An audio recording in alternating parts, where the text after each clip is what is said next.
Baik, assalamualaikum warahmatullahi wabarakatuh. Perkenalkan, nama saya Muhammad Rafli Oktaviansyah, NPM 2401010060. Saya sebagai pemateri ingin menyampaikan sebuah hasil tugas saya yang saya kerjakan, yakni berjudul tentang software.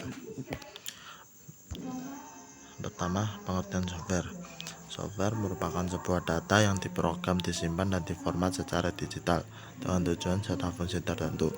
Perangkat ini sendiri tak mempunyai bentuk fisik. Kalian dapat mengoperasikannya melalui perangkat komputer. Untuk pembuatannya sendiri, perangkat lunak ini membutuhkan bahasa pemrograman yang ditulis oleh seseorang developer atau orang yang ahli dalam bidang tersebut. Selanjutnya, perangkat lunak dikomplikasikan dengan penggunaan aplikasi kompiler supaya bisa dijadikan sebagai kode yang bisa dikenali oleh hardware atau perangkat keras. Sejarah software komputer. Penjelasan sejarah software. Software dapat didefinisikan sebagai instruksi terprogram yang disimpan di dalam memori komputer digital dan berbentuk sebagai program, yang cara penggunaannya yaitu dengan dieksekusi oleh prosesor. Software merupakan perkembangan terbaru dalam sejarah manusia dan menjadi kebutuhan yang mendasar pada era informasi. Secara pengembangan software dimulai bahkan sebelum adanya komputer.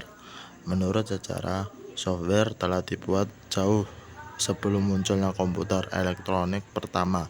Charles Babbage adalah orang yang menggagas konsep software pada pertengahan tahun 1800-an. Fungsi software. Sebenarnya dari pengertian software yang telah dijelaskan pada poin sebelumnya, kalian sudah dapat mengetahui apa saja fungsi software yang ada pada sistem operasi komputer. Walau begitu, untuk lebih jelasnya, kalian dapat menyimak beberapa fungsi utama dari software selengkapnya pada poin berikut ini. Pertama, software memiliki fungsi sebagai dasar kebutuhan komputer dapat bisa dioperasikan dengan baik. 2. Software memiliki fungsi untuk mengatur hardware atau perangkat keras yang ada pada komputer. Dengan begitu, komputer yang digunakan dapat bekerja dengan baik, menyesuaikan pada pekerjaan apa yang dibutuhkan. Yang ketiga, software juga dapat dipakai sebagai penghubung antara beberapa software yang lainnya dengan medianya, yakni hardware. Beberapa contoh software. Berikut ini adalah beberapa contoh software dan juga fungsinya. Dari mulai Google Chrome, fungsinya untuk masuk ke jaringan online atau jaringan internet. Mozilla Firefox, fungsinya untuk masuk ke jaringan online. Microsoft Office Word, fungsinya untuk mengedit atau mengetik sebuah dokumen. Microsoft Office PowerPoint, fungsinya untuk membuat suatu presentasi, membuat video, mengedit foto, dan lain-lain. Microsoft Excel, fungsinya kurang lebih sama dengan Microsoft Word untuk membuat atau mengedit sebuah dokumen. Format Factory, fungsinya untuk mengubah format pada foto, video, atau musik atau lagu.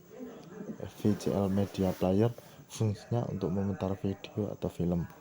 HIMP3, fungsinya untuk memutar musik atau lagu. Fastone Image Viewer, fungsinya untuk mengubah, mengedit, atau memotong gambar. Redshift Bin, fungsinya untuk melihat atau mengambil file yang sudah dihapus. Corel Draw, fungsinya untuk membuat, mengedit, dan membuat gambar. Photoshop, fungsinya untuk mengedit Photoshop, fungsinya untuk mengedit foto atau gambar. Opera Mini, fungsinya untuk masuk ke jaringan online atau jaringan internet. Cleaner, fungsinya untuk membersihkan atau menghapus data yang tidak perlu.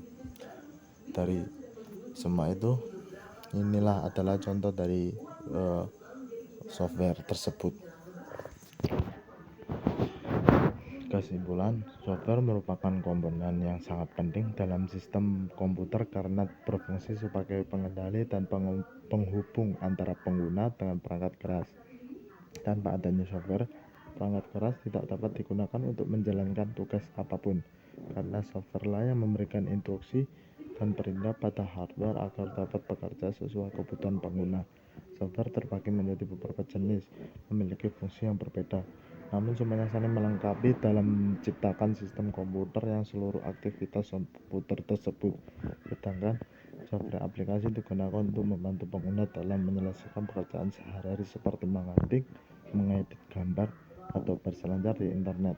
Dalam perkembangan teknologi yang semakin pesat, peran software juga terus berkembang. Banyak aktivitas manusia ini bergantung pada software melalui dari pendidikan, bisnis, kesehatan, hiburan, hingga komunikasi. Oleh karena itu, pemahaman tentang software sangat penting agar kita bisa memanfaatkannya dengan rasional dan bijak. Sekian presentasi dari saya. Kurang lebihnya saya mohon maaf, dan kepada Allah saya mohon ampun. Terima kasih. Wassalamualaikum warahmatullahi wabarakatuh. Ubur-ubur ikan lele. Terima kasih, Le.